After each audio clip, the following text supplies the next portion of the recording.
Hello guys, हम यहाँ पे वटवा साइड पे आ गए हैं। द पल के नाम के वो साइड है, आप सब देख सकते हो। ये हमारी साइड है, पीछे देख रही है, ये हमारे सब इंजीनियर साहब है। इतना माल तो हो गया है, अभी वो 14 माल पे जाना है बिल्डिंग। एक क्रेन है, यहाँ पे हमारा काम स्लो में चल रहा है, ये नीचे वाला फास्ट में चल रहा है।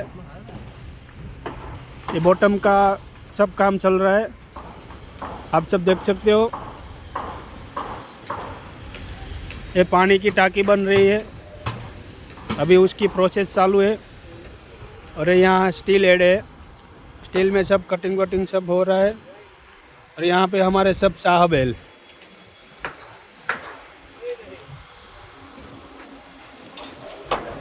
आप देख सकते हो, यहाँ बिल्डिंग का काम अब फास्ट में चल रहा है।